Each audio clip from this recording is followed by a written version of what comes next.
తెలంగాణ. అందరికీ నమస్కారం. ఈరోజు మన రాష్ట్రంలో నడుస్తున్నటువంటి పరిపాలనలో పేదవారికి అన్యాయం చేస్తూ పెద్దవారికి మద్దతు పలుకుతున్నటువంటి కాంగ్రెస్ ప్రభుత్వం యొక్క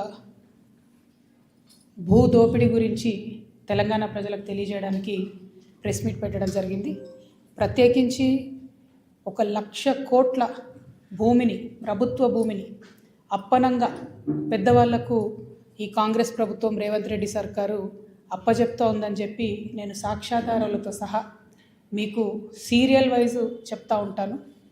అందులో ఒక చిన్న పాయ హైడ్రాని అడ్డం పెట్టుకొని చేస్తున్నటువంటి దోపిడీ గురించి ఈరోజు చెప్పి తర్వాత కంటిన్యూస్గా ఈ యొక్క భూదందా ఎట్లా నడుస్తుంది, ఈ భూదందాని మరి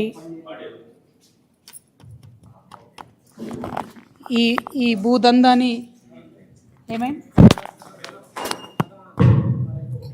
ఈ భూదందాని ఎవరెవరు చేస్తున్నారు, అధికారాన్ని అడ్డం పెట్టుకొని ప్రభుత్వ పెద్దలు, ముఖ్యమంత్రి గారి కుటుంబ సభ్యులు, అదేవిధంగా కాంగ్రెస్ పార్టీ ఎమ్మెల్యేలు, మంత్రులు, ఎంపీలు ఏ విధంగా ఈ భూదందా వెనుక ఉన్నారనేటటువంటిది కంప్లీట్గా విత్ ప్రూఫ్స్ కూడా తెలంగాణ ప్రజలకు నేను చెప్తాను.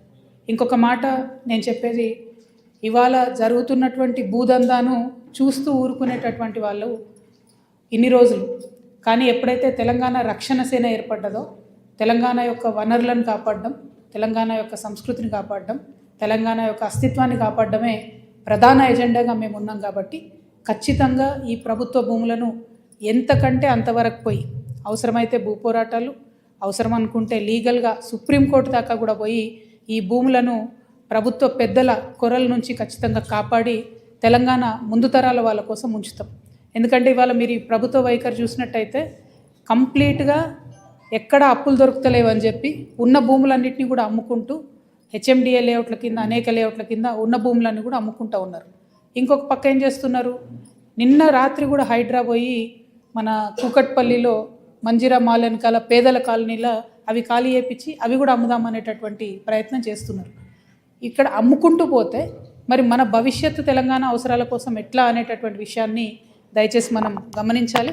కాబట్టి ఇట్లా భూములు అమ్మడానికి, అదేవిధంగా అప్పనంగా ప్రభుత్వ భూములు పెద్దలకు అప్పచెప్పడానికి కూడా మేము తీవ్రంగా వ్యతిరేకంగా ఉన్నాం. తెలంగాణ రక్షణ సమితి తరఫున ప్రభుత్వానికి హెచ్చరిక చేస్తూ ఉన్నాం. మీ భూదందా అంతా కూడా బయట పెడతాం. మీరు ప్రభుత్వ భూమిని అప్పగించేటటువంటి పనులు దయచేసి మానుకోవాలి. మేము ఈ మధ్యలో ఆ శ్రీ ఆదిత్య అనే బిల్డింగ్ దగ్గర పోయి ధర్నా చేసినప్పుడు హైడ్రా వాళ్ళు ఉల్టా మా మీదనే దాడి చేసే ప్రయత్నం చేసిండ్రు. ఆ తర్వాత మేము సాక్ష్యాధారాలతో సహా తిప్పికొట్టినాం. అప్పటి నుండి ఇప్పటి వరకు శ్రీ ఆదిత్యని అయితే వాళ్ళు టచ్ చేయలేదు. ఎందుకంటే దాని వెనుక ఇప్పుడు ప్రస్తుతం ఉన్నటువంటి ఒక ఎంపీ గారు ఉన్నారు. ఆ ఎంపీ గారికి ఇక్కడే కాదు ఇంకా అనేక చోట్ల కూడా ప్రభుత్వం సహకారం అందించింది. కాబట్టి ఆ శ్రీ ఆదిత్య అనేటటువంటి దానివైపు వెళ్ళలేదు. కానీ నేను మళ్ళీ ప్రభుత్వానికి ఛాలెంజ్ చేసి చెప్తున్నాను, మీరు తక్షణమే హైడ్రా వెళ్ళి అక్కడ శ్రీ ఆదిత్య పనులు ఆపాలి. అది మూసీ మీద మరకలాగా ఉంది, హైదరాబాద్ మీద మరకలాగా ఉంది, మొత్తం రివర్ బెడ్లోనే ఆ ప్రాజెక్ట్ కడుతున్నారు. కాబట్టి ఖచ్చితంగా దాన్ని ఆపాలి. దాంతోపాటు ఇవాళ నేను, ఎందుకంటే అది ఆపమన్న క్రమంలో రకరకాలుగా హైడ్రా మాట్లాడింది. మేము ఈ గత 4-5 రోజులుగా ఏం జరుగుతుందంటే హైడ్రా ఇంత భూమి కాపాడింది, అంత భూమి కాపాడిందని రోజు హెడ్లైన్స్లో వస్తుంది.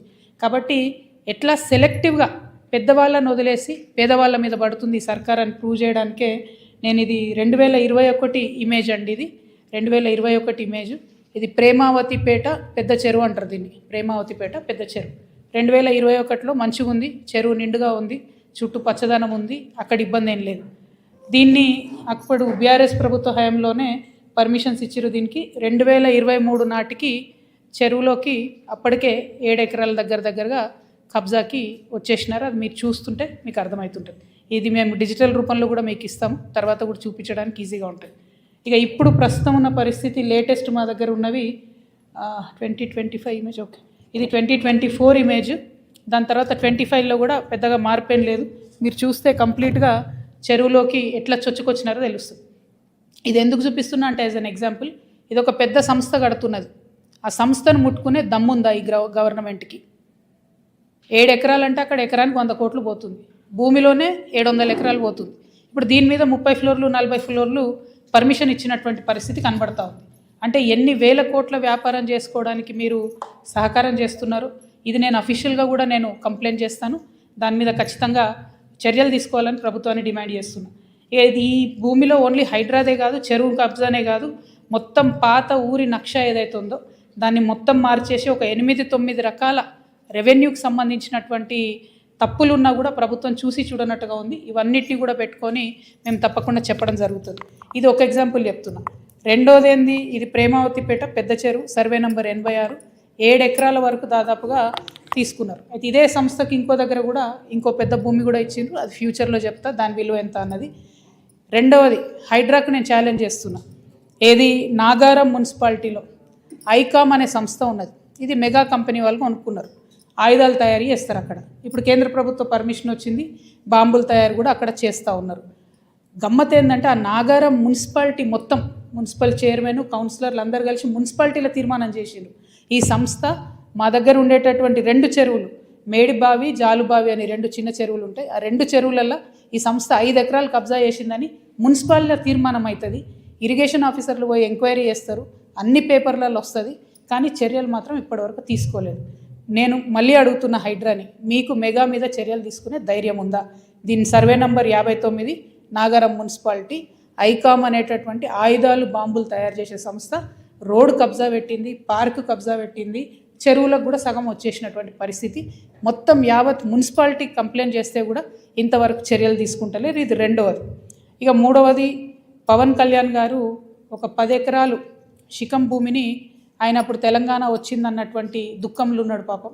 2014లో 11 రోజులు అన్నం తినలేదు, బాగా బాధపడుకుంటా ఏడ్చుకుంటా తెలంగాణలో ఒక 10 ఎకరాల శిఖం భూమిని ఆయన కొనుక్కున్నాడు. అప్పుడు కొనుక్కున్న తర్వాత ఏమైంది, ఆ కొనుక్కునే కన్నా ముందే చాలా చెరువులకు జనరల్గా ఫైనల్ చేసి మ్యాక్సిమం ఫ్లడ్ లెవెల్ అది డిసైడ్ చేయరు. కానీ ఈ పర్టికులర్ చెరువు పవన్ కళ్యాణ్ గారు ల్యాండ్ కొనుక్కున్నది కోడికుంట అనే చెరువు, సర్వే నంబర్ 706. దీంట్లో మొత్తం ఫైనల్ నోటిఫికేషన్ వచ్చింది. ఏ 10 ఎకరాలు అయితే ఆయన కొనుక్కున్నాడో అది శిఖం భూమి అని ఫైనల్ నోటిఫికేషన్లో ఇరిగేషన్ డిపార్ట్మెంట్ చెప్పి ఉన్నది. పవన్ కళ్యాణ్ గారు నిన్న మాట్లాడుకుంటే ఏమన్నారంటే, నా తప్పు ఉంటే అది శిఖం భూమి అయితే ప్రభుత్వానికి ఇచ్చేస్తామన్నారు. అయితే ఈయన రిజిస్ట్రేషన్ చేసుకునేటప్పుడు ఎన్ని తప్పులు దొరికినాయంటే, అందులో ఓన్లీ 3 ఎకరాలే శిఖము, మిగతా 7 ఎకరాలు మాగాని అని రాసింది. కానీ అది తప్పు, ఖచ్చితంగా రికార్డ్స్లో ఉంది. నేను ప్రభుత్వాన్ని డిమాండ్ చేస్తూ ఉన్నాను. ఇరిగేషన్ రికార్డులో 10 ఏకర్స్ శిఖం భూమి అని ఉన్నది. ఆ కాగితాలు మా దగ్గర ఉన్నాయి. కానీ ప్రభుత్వం దగ్గర ఆల్రెడీ డేటా ఉంటుంది కాబట్టి మీరు చర్యలు తీసుకోవాలని డిమాండ్ చేస్తున్నాను. పవన్ కళ్యాణ్ గారు నేను అడిగేది ఏంటంటే, మీరు వాపస్ ఇస్తా అన్నారు కదా, వాపస్ ఇచ్చేసేయండి. మామూలు రైతుల దగ్గర తీసుకున్నప్పుడు కాంపెన్సేషన్ ఎట్లా ఇస్తారో గవర్నమెంట్, మీకు కూడా ఏ టీడీఆరో ఏ పైసలు ఇస్తారు, అర్జెంటుగా వాపస్ ఇచ్చేసేయండి.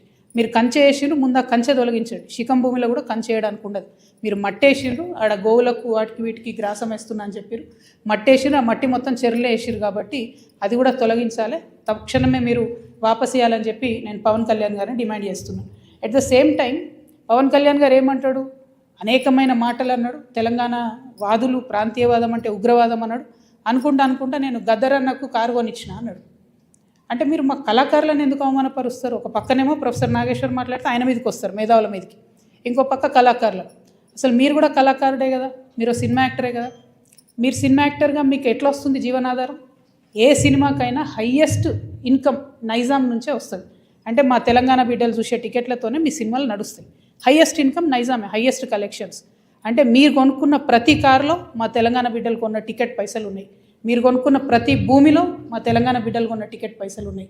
మీరు మా గద్దరన్నను పట్టుకొని నేను కారు కొనిచ్చినానని ఆయన చనిపోయాడు. మీరు కొనిచ్చిరో కొనియలేదో అవి ఎవరికి తెలియదు. కానీ జనరల్గా ఏమంటారంటే, మనం ఒక మంచి పొజిషన్లో ఉన్నప్పుడు కుడి చేత్తోని దానం చేస్తే ఎడమ చేతికి తెలియదు అంటారు. అప్పుడెప్పుడో కారు కొనిచ్చి గప్పాలు కొట్టుకునేది మీరు కొంటే కొన్నారు కావచ్చు, పెద్ద ముచ్చటేముంది. ఆయన ఎన్ని ఫోక్ ట్యూన్స్ దొంగతనాలు చేసి మీరు సినిమా పాటలు పెట్టుకుంటలేరు. ఇచ్చిర్రా ఎప్పుడన్నా రాయల్టీ మీరు ఫోక్ ఆర్టిస్టులకి? ఎప్పుడన్నా ఫోక్ ఆర్టిస్టులను ఆదుకున్నారా? చిన్న నిర్మాతలను ఆదుకున్నారా? పక్క రాష్ట్రాల్లో ఎట్లా చేస్తారు, తమిళనాడులో అక్కడిక్కడ వాళ్ళందరూ. నేను ఎందుకు ఈ మాట చెప్తా ఉన్నా అంటే, మీరు ఒకటంటే మేము 100 అనాల్సి వస్తుంది. ఒక పక్కనేమో ఇట్లా సమైక్యవాదుల దాడి మన మీద పెరుగుతుంటే, ఇక మన కర్మానికి మనకు ముఖ్యమంత్రి ఉన్నాడు, ఆయనకు తెలంగాణ అంటే తెలియదు, తెలంగాణ నీళ్ళంటే తెలియదు. మేము ఎంటబడి కొట్లాడి మా పార్టీ పెట్టినాక కరెక్ట్ వారం లోపల పాలమూరు రంగారెడ్డిలో పెద్ద సభ పెట్టి మన నీళ్ళు పోతున్నాయ్యా మొత్తం ఎత్తుకపోతున్నారు ఆంధ్రోళ్ళు, మీరు ఏమైనా చేయండి అని లొల్లి పెడితే, నిన్న ముఖ్యమంత్రి గారు పోయి 2 రోజులు ఫస్ట్ టైం పాలమూరు బిడ్డ అయి ఉండి 30 నెలల నుంచి ఆయనకు తీరిక దొరకలేదట. నిన్న ఫస్ట్ టైం పోయి పాలమూరు ప్రాజెక్టుల మీద రివ్యూ చేసి ఏం మాట్లాడతాడు ఆయన? తీసుకుపోనండి 968 టీఎంసీలు మనకు వస్తే చాలు, 200 టీఎంసీలు ఆంధ్రోలు తీసుకుపోనండి, సంప్రదింపులు జరుపుతున్నాం మేమని చెప్తున్నాడు ఆయన. రేవంత్ రెడ్డి గారు, మీకు నీటి మీద అవగాహన లేకపోతే అవగాహన ఉన్న వాళ్ళతో మాట్లాడండి. వాళ్ళ ఆంధ్రోలు 200 టీఎంసీలు తీసుకుపోయిన తర్వాత రేపు పొద్దున హైదరాబాద్ నగరానికి పెరుగుతున్నటువంటి భవిష్యత్ అవసరాలకి కృష్ణా నీళ్ళు సరిపోవు, గోదావరి మనకు దిక్కు.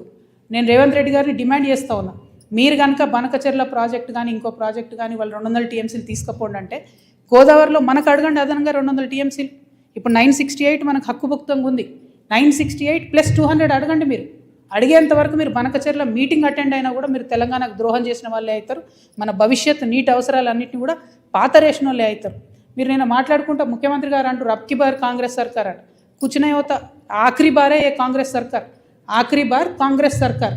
కాంగ్రెస్ పార్టీ ఇంక 20 ఏళ్ళు తెలంగాణలో రాకుండా తెలంగాణ మీద, తెలంగాణ వాదం మీద, తెలంగాణ వనరుల మీద, తెలంగాణ భూముల మీద బందిపోట్లు పడ్డట్టు పట్టుకొని దోసుకొని తింటా ఉన్నారు మీరు, మీ కుటుంబ సభ్యులు, మీ ఎమ్మెల్యేలు. నిజంగా ఘోరమైందంటే ఈ దోపిడీకి అప్పుడు బీఆర్ఎస్ పార్టీలో దారులు ధరిస్తే, కిటికీలు ధరిస్తే ఇప్పుడు వీళ్ళు తలుపులు తెరిచి ఏకంగా దోసుకొని పోతున్నారు. అప్పుడు కేటీఆర్ పాలనే నడిచింది, ఇప్పుడు కేటీఆర్ పాలనే నడుస్తుంది. అప్పుడు కేటీఆర్ అంటే ఏంటంటే కేసీఆర్ గారు, తన్నీర్ హరీష్ రావు గారు, రామారావు గారు. ఇప్పుడు కేటీఆర్ అంటే ఏంటంటే కొండలరెడ్డి, తిరుపతి రెడ్డి, రేవంత్ రెడ్డి. అప్పుడు ఇప్పుడు సేమ్ పరిపాలన నడుస్తుంది తప్పితే వేరే ఏం మారలేదు. దోపిడీ మారలేదు, పెరిగింది, రాచబాట పట్టింది దోపిడీ. ఈ 1,00,000 కోట్ల కాంగ్రెస్ దోపిడీని ఖచ్చితంగా ఆపుతాం. ఆ 1,00,000 కోట్ల తెలంగాణ భూమిని కాపాడుకొని తీరుతాం. ఎట్లయితే వెలుగుమట్లలో పేద ప్రజల భూములు కాపాడినామో అట్లనే తెలంగాణ వ్యాప్తంగా ఉన్నటువంటి అన్ని జిల్లాల్లో మీ దోపిడీని గమనిస్తున్నాం. ఎవరు గమనిస్తలేరు అనుకోవద్దు. ఖచ్చితంగా మా వనరులను మేము కాపాడుకుంటాం. సీరియల్ లెక్క ఈ 1,00,000 కోట్లు ఎక్కడెక్కడ దోపిడీ చేస్తారో చెప్తా నేను. ఇవాళ ఈ లేక్ను మళ్ళీ ఒకసారి చూపించాలి దయచేసి. Thank you. జై తెలంగాణ.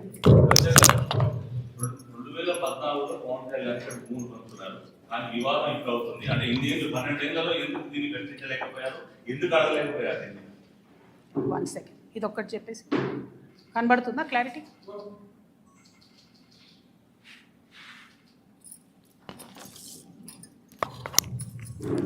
పవన్ కళ్యాణ్ కానీ ఎవరు కానీ భూములు కొనుక్కున్నా, అది రిజిస్ట్రేషన్ చేసుకున్నా, వాటి ఫైనల్ డీటెయిల్స్ తెలిసేంత వరకు మీకు తెలిసి నేను ఎక్కువ మాట్లాడను.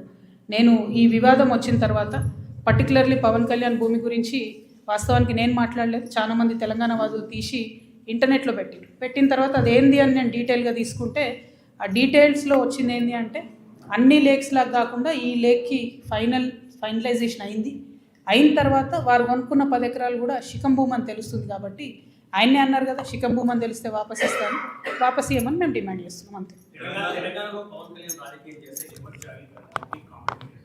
ఏమో తెలంగాణ ఇది బరాబర్ మా జాగిరే కదా, తెలంగాణ ప్రజల జాగిరే కదా. పవన్ కళ్యాణ్ జాగిర్ అయితే కాదు కదా, పవన్ కళ్యాణ్ వాళ్ళ ఫాదర్స్ జాగిర్ కాదు కదా, మా జాగిరే కదా. మేము కదా కొట్లాడింది తెలంగాణ కోసం. ఇట్లాంటి వాళ్ళందరినీ ఎదిరించి కొట్లాడినాం కదా. పవన్ కళ్యాణ్ అయితేంది, వాళ్ళ అన్న అయితేంది, మొత్తం వాళ్ళ ఆంధ్ర సంతతంతా వచ్చి కొట్లాడితే కూడా తెలంగాణ బిడ్డరు ఏదో చిన్న చీమలైన పెద్ద పామును బట్టి సంపుతాయన్నట్టుగా అంత పెద్ద ఆంధ్ర విషకూరల నుంచి తెలంగాణను బయటికి తెచ్చుకున్నాం కదా. ఏం ఊరుకోము అంటే కొట్లాడినాం, మేము కడుపు కట్టుకొని కొట్లాడినాం కాబట్టి మాకు ఖచ్చితంగా కోపం వస్తుంది, ఖచ్చితంగా ఆవేశం ఉంటుంది. ఇక్కడ మీరు వచ్చి రాజకీయాలు చేస్తామంటే మాత్రం ప్రజలు ఓడిస్తారు ఖచ్చితంగా. ఇప్పుడు రాజ్యాంగం చెప్పింది కాబట్టి ఎవరన్నా ఎక్కడన్నా పోటీ చేయొచ్చు అనేదానికి ఇబ్బంది ఏం లేదు. కానీ నైతికత అనేది ఒకటి ఉంటుంది. మీ వల్లనే సావగొట్టబడి, మా వనరులు దోచుకోబడి, మా సంస్కృతి మరుగున పడిపోయి, మేము ఇబ్బంది పడి 1,200 మంది అమరవీరులు చచ్చిపోతే నువ్వు ఇక్కడ వచ్చి రాజకీయం చేస్తా అంటే మరి మేము తెచ్చుకునేది ఎందుకు తెలంగాణ? మేము చూసుకుంటే ఎందుకు ఊరుకుంటాం? టెక్నికల్గా నువ్వు 100 పనులు చేయొచ్చు, కానీ మారాలిటీ ఉండదా లైఫ్లో? నైతికత ఉండదా? చాలా పెద్ద నైతిక విలువలు చెప్పేటటువంటి మనిషి వద్దు ముర్రో అంటే ఈ వన్ సైడ్ లవ్ ఏంద్రా నాయన, మాకు అర్థమైతే లేదు. వద్దు బాబు, మీ ఆంధ్రాలో మీరేమైనా చూసుకోండి అంటే ఈ గోలేంది, మీద వచ్చి యాసిడ్ వస్తా అన్నట్టు ఈ బలవంతము లవ్ ఏంది, నాకు అర్థమైతలేదు. అక్కడ కట్టుకోండి కదా క్యాపిటల్, ఆడ పడవలు వేసుకొని పోయే పరిస్థితి ఉంది, ఆడ కట్టుకోండి. అక్కడ ప్రజలను బాగా చూసుకోండి, అక్కడ ప్రజలకు హెల్ప్ చేయండి, అక్కడ పేద ప్రజలకు పనులు చేయండి. అవన్నీ ఇట్సబెట్టి వచ్చి మా మీద పడి ఎందుకు? ఇక్కడ లేరా మా నాయకులు? మస్తు మంది ఉన్నారు కదా. మేమే ఎవరమవరం గెలుస్తాం, మేమే ఎవరమవరం చేసుకుంటాం. మా వాళ్ళు చేయగలిగినంత మేము చేసుకుంటాం, మేము బాగుపడతాం. Thank you.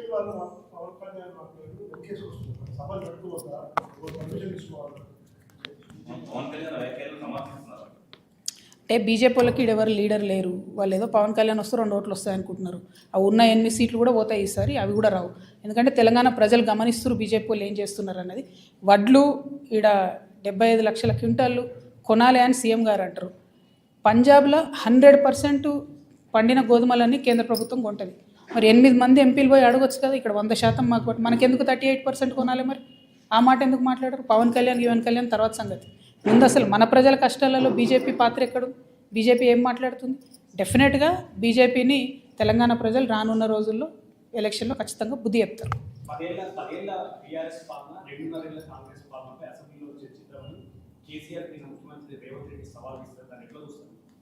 ఏమొస్తుందండి? ఇంతకుముందు వాళ్ళు సవాళ్ళు వేసుకున్నారు. ఒకసారి ఒక ఆయన వస్తే ఇంకొక ఆయన రాడు, ఇంకోసారి ఇంకొక ఆయన వస్తే ఇంకొక ఆయన రాడు. అందరు కలిసి మాట్లాడుకుంటే కాసేపు తిట్టుకుంటారు. మనకు ఎంటర్టైన్మెంట్ తప్ప రిజల్ట్ ఏముండదు అందులో. పాయింట్ ఏంది అని అంటే, ఆనాడు తెలంగాణ ప్రభుత్వ భూమిని, గల్ఫ్ ఆయిల్ లాంటి భూమిని బీఆర్ఎస్ హయాంలోనే, అది 10,000 కోట్ల ప్రాపర్టీ అండి, ఫీనిక్స్ అనే సంస్థకి దారాదత్తం చేయడానికి దారులు తెలిసిండ్రు. ఆనాడు ఇదే ముఖ్యమంత్రి గారు మాట్లాడినరు, ఎట్లు ఇస్తారు అని. ఇవాళ ఆయన్నే ఇంకొంచెం మంచిగా మార్గం సుగమం చేసి, ఆనాడు 50 ఎకరాలు రిజిస్ట్రేషన్ అయితే ఈయన ఇంకా ఇవాళ 100-150 ఎకరాలు మిగతా ఉంది, దాంట్లో ఇంకో 200 ఎకరాలు లేదు, అది మొత్తం ఈయన ఇవ్వడానికి ఈయన దారులు తెరిచిండు. మేము మాత్రం 1 ఇంచు తెలంగాణ జాగా కూడా పోనీయము. ప్రభుత్వ భూమిని రక్షించేటటువంటి బాధ్యత తెలంగాణ రక్షణ సేన తీసుకుంటాం.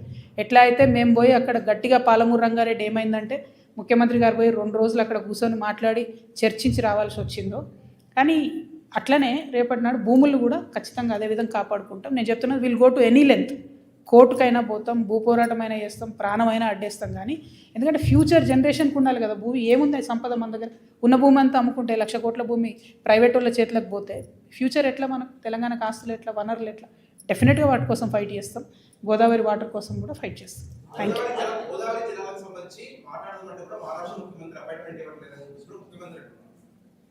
ముఖ్యమంత్రి గారికి నిజంగా చెప్తున్నా కదా, నీటి మీద అవగాహన తక్కువ ఉన్నట్టుంది. వారు పెంచుకుంటే మంచిది. ఎందుకంటే ఆయన ఓపెన్గా ఏం చెప్తున్నాడు, ఈ మహారాష్ట్రనేమో పర్మిషన్ ఇస్తలేదు అంటున్నాడు. అది రాదని తెలుసు ఆయనకు. ఎందుకంటే మహారాష్ట్ర ముఖ్యమంత్రి గారే స్వయంగా అక్కడ కూర్చొని తుమ్మిడిహెట్ అనే ప్రాజెక్ట్ ఎత్తు పెంచొద్దు అని ఆయన ధర్నా చేసినటువంటి వ్యక్తి. ఆయనతోని కేసీఆర్ గారు ఎంత ట్రై చేస్తానో లాస్ట్కు హైట్ తగ్గించుకొని ఒప్పుకొని రావాల్సి వచ్చింది. ఇప్పుడు ఈయన కాదని పనిని ఏదో చేస్తున్నట్టు బిల్డప్ ఇవ్వాలని చూస్తున్నారు. ఆయన ఇస్తలేడు అపాయింట్మెంటు. ఇక్కడ మరి ఈ రాష్ట్ర ముఖ్యమంత్రి మీకు ఇస్తలేడా? ఏపీ ముఖ్యమంత్రి మీకు ఇయ్యడా? మీ గురువు గారే కదా. ఆయన దగ్గర పోయి మాట్లాడుకొని మాకు 200 టీఎంసీలు అదనంగా ఇచ్చినాకనే మీరు 200 టీఎంసీ బనకచర్లు కట్టుకోవాలని అడగాలి కదా. జరిగే పనేమో చేయరు, కాని పనేమో చేస్తున్నట్టు బిల్డప్ ఇస్తారు. బేసికలీ అందుకే అంటున్నా, ఈ ఆఖరి బారే కాంగ్రెస్ సర్కార్, కాంగ్రెస్ పార్టీని మంచిగా 20 ఏళ్ళ దాకా బొందబెట్టడానికి వచ్చారు రేవంత్ రెడ్డి గారు. Thank you. జై తెలంగాణ.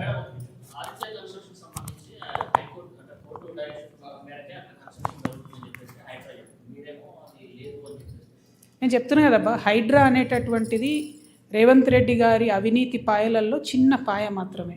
అందులో అవినీతిని, పెద్దవాళ్ళను కాపాడడానికి హైడ్రా అనే వ్యవస్థ పెట్టిండ్రు. ఈ సంవత్సరం 7,000 ఫైర్ యాక్సిడెంట్లు అయితే నిన్న వచ్చిపోయిందండి హైడ్రా. ఇలా హైడ్రా మొత్తం ఫైర్ యాక్సిడెంట్లు అంతా వాళ్ళే చూడాలి, ఈ మోరీలు నాలాలు క్లీన్ చేసేది వాళ్ళే చూడాలి. మరి ఇంకొక 10 రోజులైతే వాన పడుతుంది. ఒక నాలా అన్న తీసిరండి, ఒక మోరీ అన్న తీసిరా. పైగా ఇట్లా చెరువులు కబ్జా అవుతుంటే చూసుకుంటూ కూర్చుంటే హైదరాబాద్ నగరం నీళ్ళతో నిండిపోతుంది కదా. శ్రీ ఆదిత్య అనేది 1000కి 1000% తప్పు ప్రాజెక్టు. అది మూసీ నది గర్భంలో కడుతున్నారు. మూసీ నది గర్భశోకం ఎవరికి మంచిది కాదు. నేను ప్రభుత్వానికి చెప్తున్నాను, హెచ్చరిక చేస్తున్నాను. శ్రీ ఆదిత్య పనులు ఆపండి. మీరు ఆపకపోతే మేము లీగల్గా కూడా పోతాం.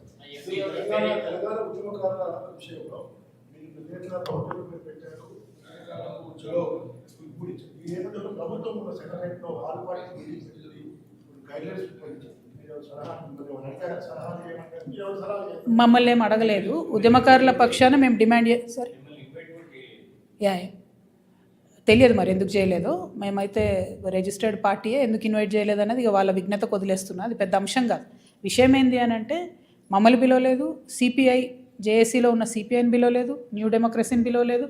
అంటే తెలంగాణ వాదుల పక్షాన మాట్లాడే వాళ్ళని పిలవకుండా వైఎస్ఆర్సీపీని, టీడీపీని, ఏదేదో పార్టీలను పిలుచుకున్నారు. సో వాళ్ళ విజ్ఞతకు వదిలేస్తున్నారు, అది పక్కన పెట్టండి. విషయం ఏంది ఇక్కడ అని అంటే, ఉద్యమకారులకు ఖచ్చితంగా భూమి ఇవ్వాల్సిందే. భూమి ఇవ్వకుంటే ఊరుకోము. నాదర్గుల్లో ఏదైతే 300 ఎకరాల 200 ఎకరాల ల్యాండ్ కబ్జా అయిపోతుందో ప్రైవేట్ వాళ్ళకు, వీళ్ళు వినలేదనుకోండి, ఇలా ఉప్పల్ బగాయత్తుకోతాం. రేపు ఈ ప్రభుత్వ భూములు ఏవైతే పెద్దవాళ్ళకు పంచుతున్నారో ఆ భూములు ఉద్యమకారుల కోసం ఆక్రమించుకోవడం జరుగుతుంది. Thank you. జై తెలంగాణ.